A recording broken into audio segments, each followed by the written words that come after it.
Nós estamos dando sequência à série de sermões na qual nós olhamos para o Evangelho do Senhor Jesus, segundo o relato de Mateus. O título da série é Vocação, Marca da Identidade Cristã. E nós caminhamos desde o capítulo 1 e hoje chegamos ao capítulo 4. E se o Senhor nos permitir, haveremos de continuar durante todo o ano olhando para o Evangelho de Jesus, segundo o relato de Mateus. Gostaria de fazê-los lembrar que muitas vezes na história da humanidade, conflitos e guerras deixaram marcas, deixaram destruição. Mas dentre estas guerras e dentre estes conflitos na história da humanidade, há uma unanimidade entre os historiadores quando eles afirmam que a Batalha de Stalingrado foi a mais sangrenta de toda a história humana.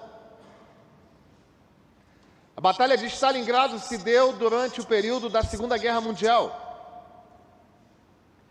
E então o exército alemão nazista caminhou em direção a esta cidade que ficava na União das Repúblicas Socialistas Soviéticas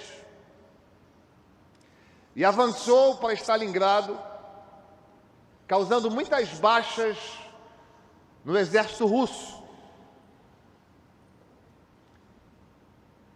Há quem afirme mais de 1 milhão de mortes somente no exército russo.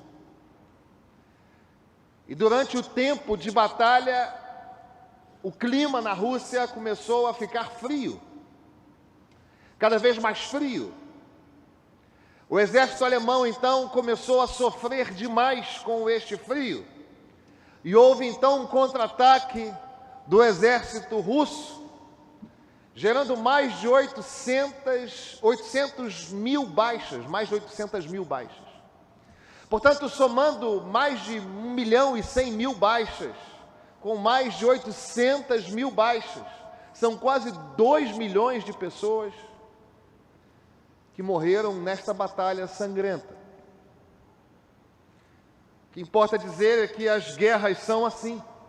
As guerras, independentemente de quais sejam, elas vão deixar marcas e baixas. A Batalha de Stalingrado, então, é uma destas que ficou registrada na história humana como a mais sangrenta de todas. No entanto, nós vivemos guerras e batalhas dentro de nós, tão sangrentas ou até mais sangrentas que as batalhas que são enfrentadas entre as nações. O texto que lemos fala de uma destas grandes batalhas internas, que a palavra do Senhor chamou de tentação. O Senhor Jesus, uma vez batizado, como nós vimos no domingo próximo passado, na pregação do nosso pastor reverendo André, havia uma urgência em seu ministério. E ele então, uma vez batizado, se apressa em sair das águas para iniciar aquele que seria o seu ministério público. E ele então inicia o seu ministério público com um tempo de jejum, de busca do Senhor, Deus o Pai. E diz o texto que nós lemos em Mateus capítulo 4, que depois de 40 dias e de 40 noites, o diabo se apresenta ao Senhor Jesus. E aqui já vale uma observação interessantíssima. O Senhor Jesus estava batizado, iniciaria seu ministério público, tinha consciência do seu ministério, estava 40 dias e 40 noites em jejum, Mas isto não impediu que as tentações lhe batessem a porta. É interessante como se criou uma teologia triunfalista nos dias de hoje, na qual se afirma que se nós somos de Jesus, se nós somos crentes, se temos uma vida devocional plena, saudável, o diabo nem passa perto de nós. E esta teologia é confrontada pela teologia da palavra de Deus. Mesmo o Senhor Jesus batizado, tendo consciência do seu ministério, mesmo depois de 40 dias e 40 noites, o diabo se apresenta a ele para tentá-lo. E então o diabo faz propostas ao Senhor Jesus. O diabo faz a primeira proposta dizendo: está com fome? 40 dias e 40 noites, vamos lembrar que o Senhor estava encarnado. Imagine você 40 dias e 40 noites sem comer. E o diabo então fala para ele: transforme as pedras em pães.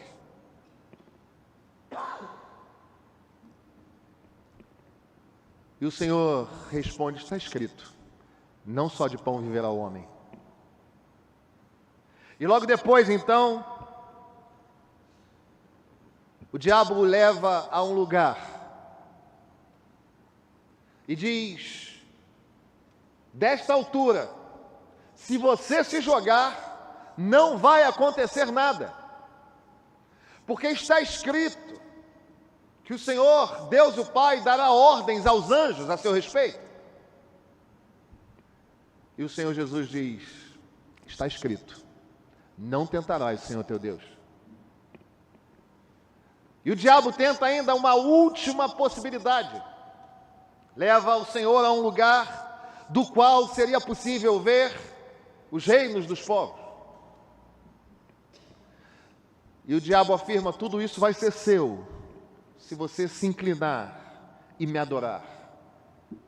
E o Senhor Jesus disse: está escrito, somente ao Senhor teu Deus adorarás, e só a Ele darás culto. E o diabo então se retira da presença do Senhor Jesus. E os anjos do Senhor o servem.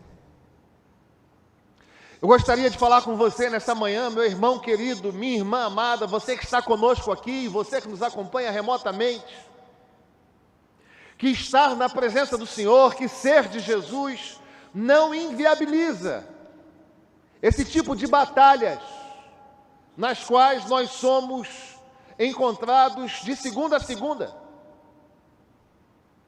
Todos nós, com mais intensidade ou com menos intensidade, em uma área da vida ou em outra, nós haveremos de estar encontrados em uma batalha que visa nos tirar do centro da vontade de Deus. Em uma batalha na qual o nosso inimigo avança contra nós.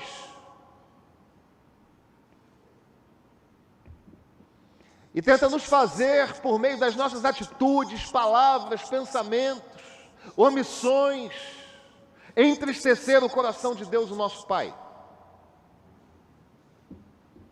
E é por essa razão que eu quero compartilhar com os irmãos nesta manhã lições a respeito das tentações da vida.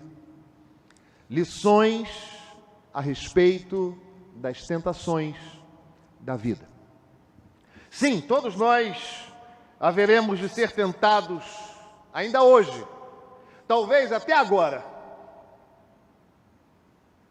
E diante desta realidade das tentações, nós vamos olhar para aquilo que o Senhor viveu e vamos aprender algumas considerações. Vamos ter para nós algumas considerações. E nos diz a palavra do Senhor, nos versos 2 e 3. E depois de jejuar 40 dias e 40 noites, teve fome.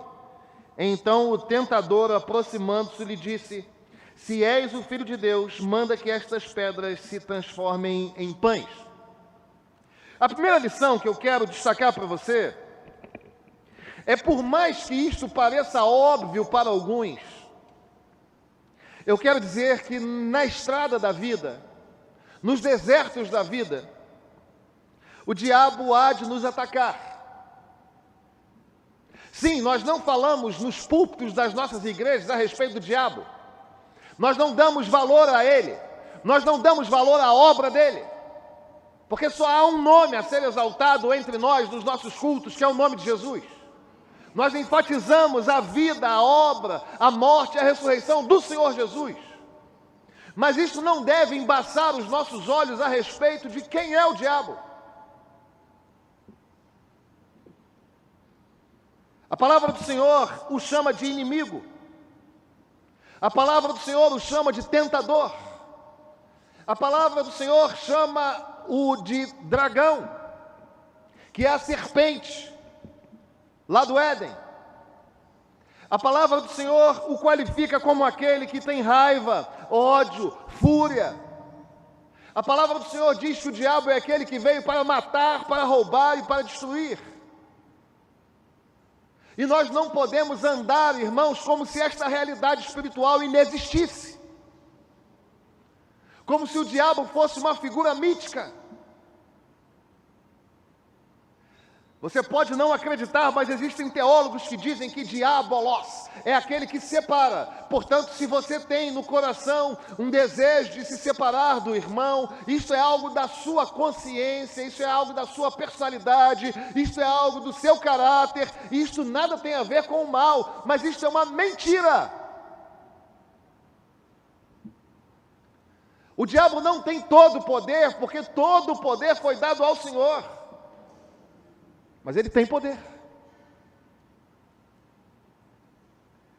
Ele tem a capacidade de se apresentar diante do Senhor Jesus. E a primeira tentação, então, diz respeito às necessidades físicas e espirituais. Especialmente se fazendo valer das necessidades que o Senhor tinha naquele momento de alimento. Você já foi tentado em algum aspecto da sua subsistência? Ora, se você pecar, isso vai gerar mais recurso para a sua família. Ora, se você fizer este ato, se você cometer esta atitude, no final o seu lucro é maior. Ainda que esta atitude seja ilegal, ainda que esta atitude não seja condizente com a verdade do Evangelho, cometa, porque ao final você vai ter as suas necessidades saciadas. Não, isso não aconteceu aqui, só aconteceu com Jesus.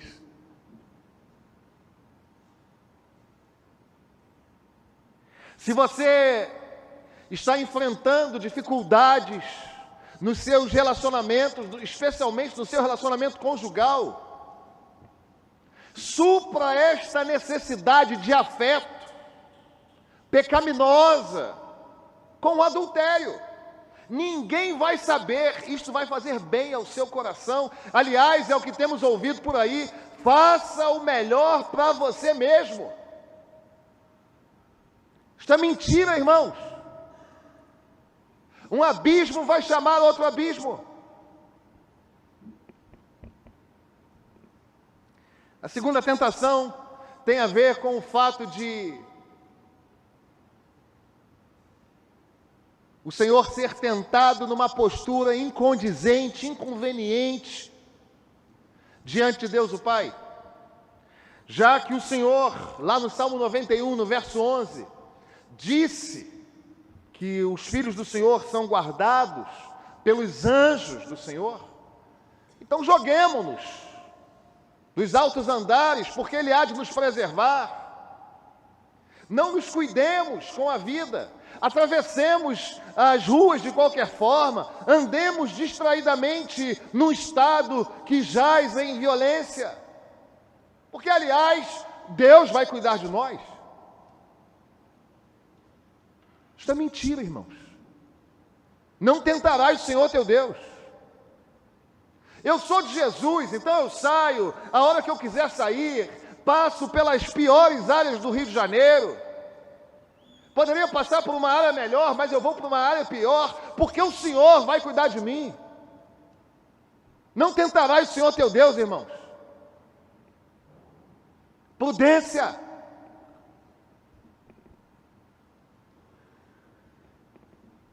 O diabo nos ataca, queridos.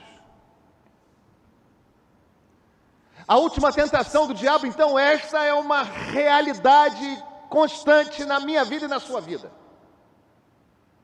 É tentar colocar o nosso coração em qualquer outro lugar que não no Senhor.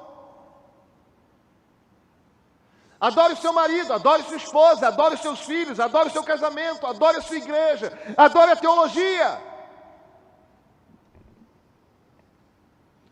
A comunicação esta semana fez algo sensacional. Na verdade, tem feito algo sensacional.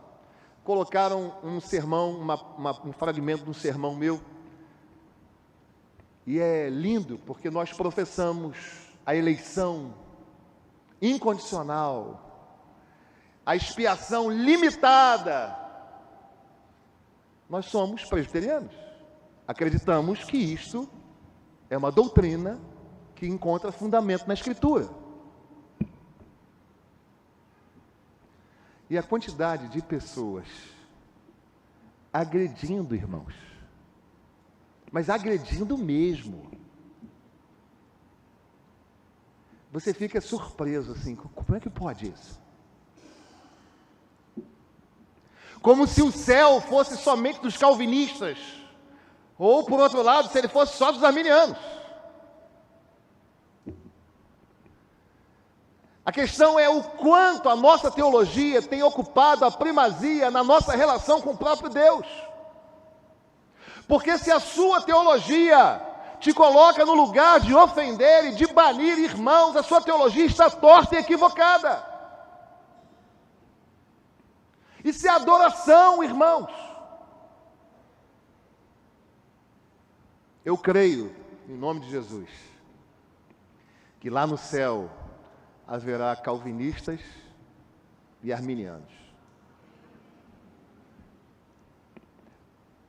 presbiterianos e assembleanos, batistas, metodistas, e todos quantos acreditarem no sacrifício de Jesus Cristo.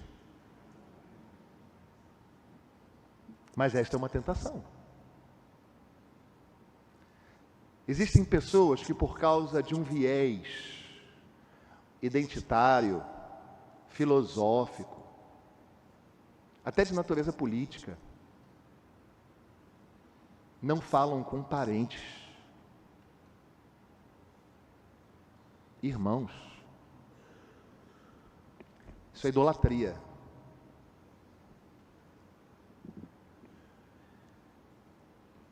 Seu coração está inclinado e dando importância a mais àquilo que não tem tanta importância assim. O diabo nos tenta. Aquela vontade que você tem de falar umas verdades de qualquer jeito, elas devem ser refreadas. Não dê lugar ao diabo. Mas se o diabo nos ataca, a palavra nos orienta. É lindo perceber que o Senhor saiu de todas as artimanhas do diabo, e não apenas na questão do deserto, no capítulo 4 de Mateus, mas em todas as outras. Fundamentado na palavra, fundamentado na Escritura, fundamentado naquilo que Deus, o Pai, ordenou que acontecesse e se manifestasse como palavra única e inerrante do Senhor. Quando o diabo tentou, ele falou: está escrito, Satanás. Está escrito, esta é a expressão deste texto. O escritor aos Hebreus, no capítulo 4, no verso 12, vai dizer: porque a palavra de Deus é viva e eficaz e mais afiada do que qualquer espada de dois gumes. Ela penetra até dividir alma e espírito, juntas e medulas, julga os pensamentos e atitudes do coração. Está escrito. Se você não sabe o que fazer, se você não sabe o que pensar, se você não sabe o que falar, a palavra, leia a palavra, estude a palavra, se alimente da palavra, ame a palavra, viva pela palavra, obedeça a palavra.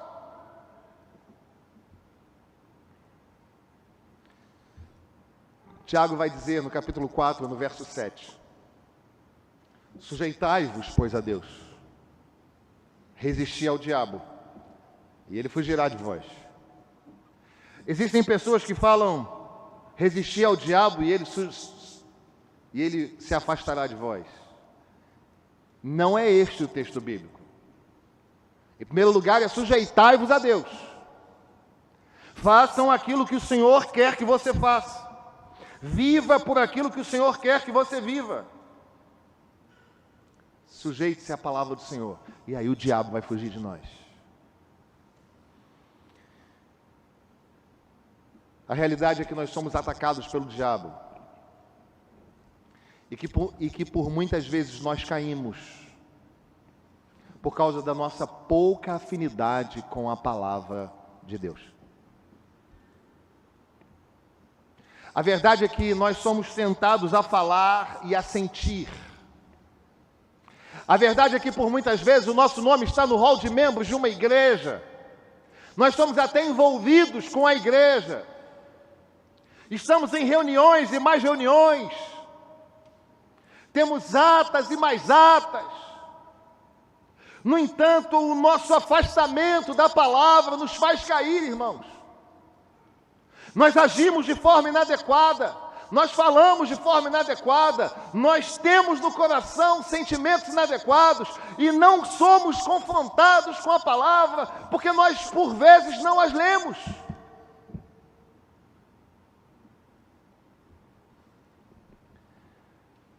Talvez nunca tenha havido um tempo tão necessário,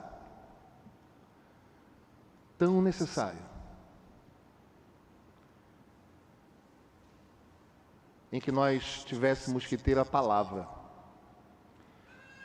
O Salmo 119, 105 vai dizer que ela é lâmpada para os pés.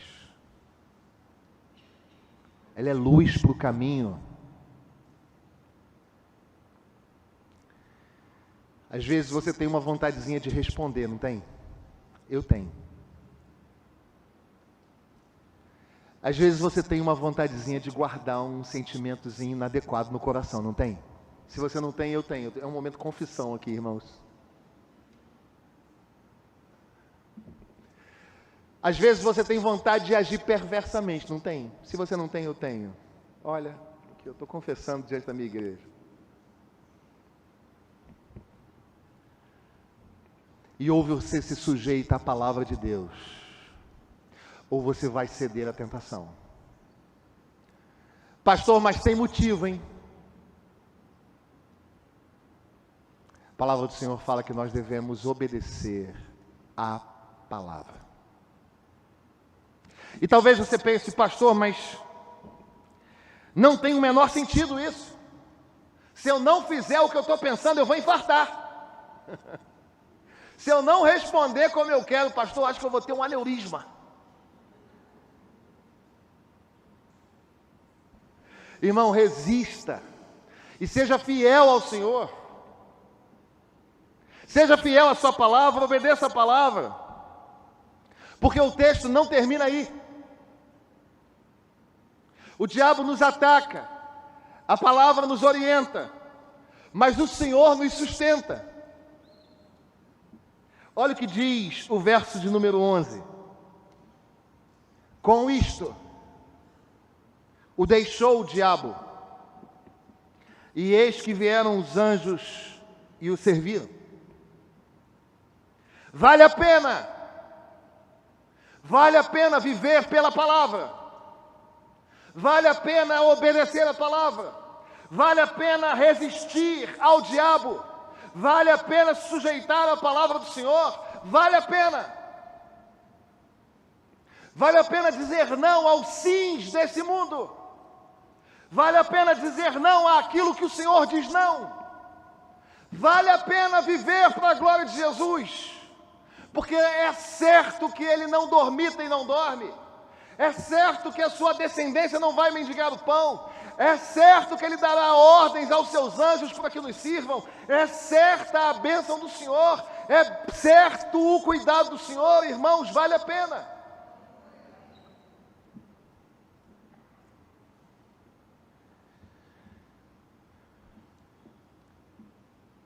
Diante das propostas deste mundo, diante das propostas do diabo,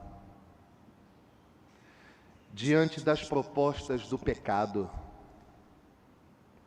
vale a pena obedecer o Senhor. Sabe aquela situação em que você é exposto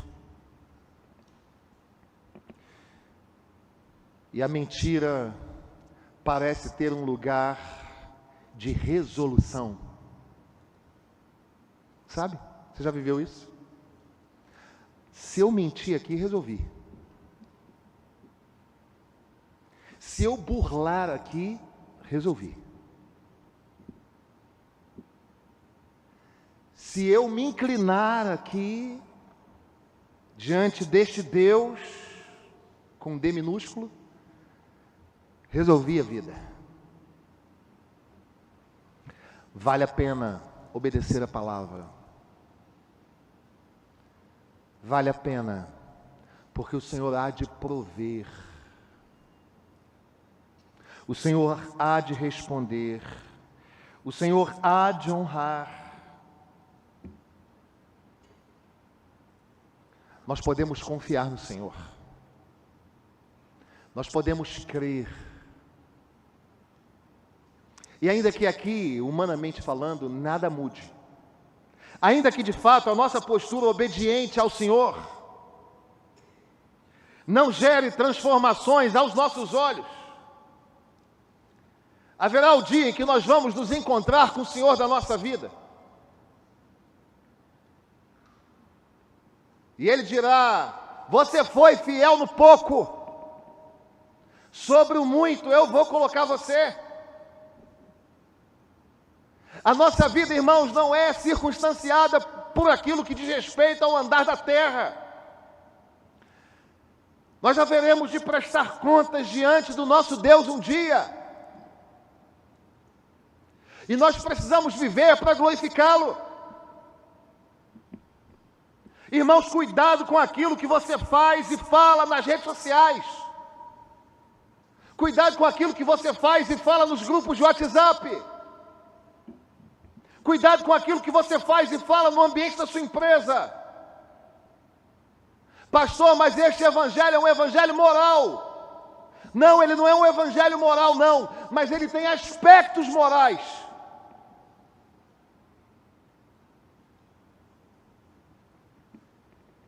O diabo vai atacar você. O diabo vai me atacar. Mas a palavra de Deus tem que ser a única e infalível regra de fé e de prática. E o Senhor há de cuidar de nós. O Senhor há de preservar a nossa vida. O Senhor há de preservar a nossa integridade. O Senhor há de fazer isso por nós. Mas eu quero me dirigir a você que caiu. Porque eu também já caí. Eu também sou passível de falha. Se você caiu em tentação, se você faz coro comigo, entre aqueles que não resistiram, se você pecou, se a resposta foi a resposta da carne, se o sentimento é o sentimento da carne, se a ação é a ação da carne, do pecado, do mundo, houve alguém que não cedeu. Se você mentiu, adulterou, pecou, deu vazão, adorou a teus deuses, houve alguém que não caiu para que nós pudéssemos ter acesso a Deus o Pai. E o que cabe a nós? não é continuar caindo nas mesmas tentações, mas confessar o nosso pecado ao Senhor e abandonar esse pecado, a fim de que a nossa vida glorifique ao nosso Pai. Lembra da batalha de Stalingrado? Sangrenta. Mas ela acabou. Ela teve data para iniciar e teve data para acabar. A nossa batalha é enquanto nós vivermos aqui. Mas haverá o dia em que o Senhor voltará para nos levar ao céu. E na companhia dele para sempre, já não mais haverá tentação, pecado, morte ou dor, porque as primeiras coisas haverão de passar. Que Deus te sustente. O diabo vai te atacar, mas que você esteja sujeito à orientação da palavra, entendendo que o seu Deus há de cuidar da sua vida e da minha vida. O nosso Deus há de cuidar de nós. Que Ele nos abençoe. Amém.